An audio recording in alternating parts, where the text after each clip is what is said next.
প্রত্যেক বছরের মতন এবছরও কিন্তু আমার বাড়িতে ছোটোখাটো বলো বা একটু বড়সড় বলো বাচ্চাদের নিয়ে সরস্বতী পুজোটা হয়েছে। আর এই সরস্বতী পুজো মানে আমার কাছে যতটা আনন্দের, আমার ছাত্রছাত্রীদের কাছে তার থেকেও বেশি বড় আনন্দের।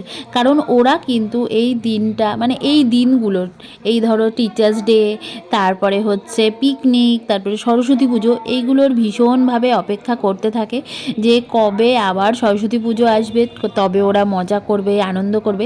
আর আমার বাড়ির সরস্বতী পুজো মানে শুধু সরস্বতী পুজো নয়, সকালবেলা থেকে আমার পুজোর গোছ গাছ, তারপরে হচ্ছে ওরা অঞ্জলি দিতে আসে, সেই অঞ্জলি দেওয়া সারাদিন আমার বাড়িতে থেকে যারা ছেলে তারা ঘুড়ি ওড়ায়, মেয়েরা ফটো তোলে, ছাদে ঘোরাঘুরি করে, খুব মজা করে ওরা সারাদিন। সরস্বতী পুজোর তো আনন্দ করেই, তারপরে আবার পরের দিন থাকে সরস্বতী পুজোর অনুষ্ঠান, সেটা নাচ গান নাটক, তারপরে প্রাইজ ডিস্ট্রিবিউশন থাকে। মানে আমি কি করি বলো তো, ওই প্রত্যেক বছর যারা ভালো পড়াশুনো করে, যারা ভালো আঁকে, বা যারা খুব রেগুলার আসে, সবাইকে নিয়ে মানে এরকমই ছোটোখাটো বিভাগগুলো ভাগ করে করে না আমি মানে প্রাইজ দিই।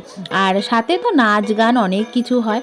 যারা আমাদের সাথে যুক্ত হয়েছে বা আমাদের সাথে এত বছর ধরে পড়াশুনো করেছে, তারা জানে ব্যাপারটা যে আমাদের সরস্বতী পুজোটা কতটা মজার হয়, কতটা আনন্দের হয়। তো এই বছরও মানে সরস্বতী পুজো যেহেতু দুদিনে পড়েছে, তো প্রথম দিন আমি আর সরস্বতী পুজো করিনি, যেহেতু দুপুরবেলা 1টা থেকে লাগছে, তো বাচ্চারা তো অতক্ষণ উপোস করে থাকতে পারবে না। তাই ভাবলাম যে পরের দিন সকালবেলায় 9টা 59 পঞ্চমী ছেড়ে যাচ্ছে, তার আগেই কিন্তু আমি আমার বাড়ির পুজোটা করব। সেই হিসেব করেই ঠাকুরমশাইকে বলে রেখেছিলাম। ঠাকুরমশাইও রীতিমতন একদম সময় 9টা দিয়েছিলাম, সেই 9টার মধ্যেই চলে এসেছে। আর আমি সেদিন একদম সকাল সকাল ঘুম থেকে উঠে ঘরের কাজবাজ সেরে তাড়াতাড়ি করে পুজোর গোছগাছ করে নিয়েছি। শুধু আমি একা না, আমি একা নিজের কৃতিত্বটা নেব না, এখানে আমি আমার আরও একটা ছাত্রী নন্দিনীর কথা বলবো, যে কিনা আমাকে প্রত্যেক বছর এইভাবে সহযোগিতা করে গেছে। তো এইদিকে দেখো সকালবেলা এই যে পুজো টুজো হচ্ছে, অঞ্জলি দেওয়ার মুহূর্ত খুবই স্পেশাল সবার কাছে, শুধু আমার কাছে একা নয়। তো ঠাকুরমশাই এদিকে সবাইকে শান্তির জল ছিটিয়ে দিচ্ছে যে যাতে সবার খুব ভালো হয়। তো যাই হোক, এবার অঞ্জলি শুরু হবে। বলো সরস্বতী নমো নিত্যং ভদ্রকাল্য নমো নমো বেদাঙ্গ বেদান্ত বিদ্যাস্থানিক স্বাহা। তো সবার অঞ্জলি কমপ্লিট। এখানে রিঙ্কি দিতে বসেছে হাতে করি, অনেকজন লোকজন আজকে একসাথে অঞ্জলি দিয়েছে।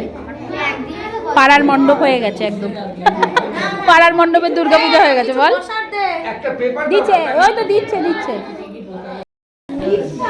তো ওই দেখো এখানে এখন হাতে করি হচ্ছে রিঙ্কি। রিঙ্কি টাকা, ওই যে ঠাকুর মশাই দিকে টাকা। হুম,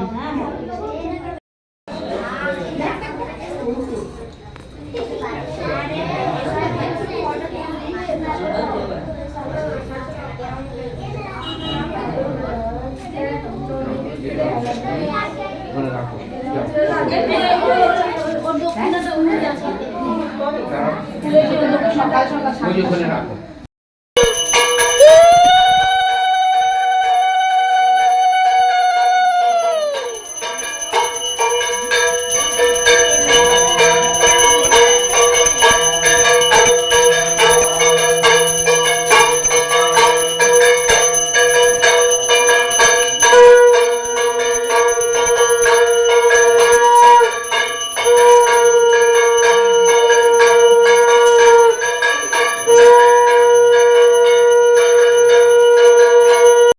আমার কিন্তু এবছরের সরস্বতী পুজো খুব ভালো কেটেছে।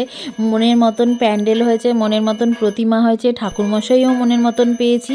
তো সব মিলিয়ে আমার পুজোটা যেন এবছরের সেরার সেরা হয়েছে। তো তোমাদের কার কেমন সরস্বতী পুজো কাটলো অবশ্যই কিন্তু জানিও। আর এই দেখো আমার ছোট্ট সরস্বতীরা কিন্তু বসে আছে, সবাই কি সুন্দর করে পুজো দিয়েছে, অঞ্জলি দিয়েছে, হাতে খড়ি দিয়েছে। আমার কিন্তু খুব ভালো লেগেছে। তোমাদের কেমন লাগলো ভিডিওটা অবশ্যই জানিও। ভালো লাগলে লাইক কমেন্ট শেয়ার আর ফলো করে ভালো থেকো।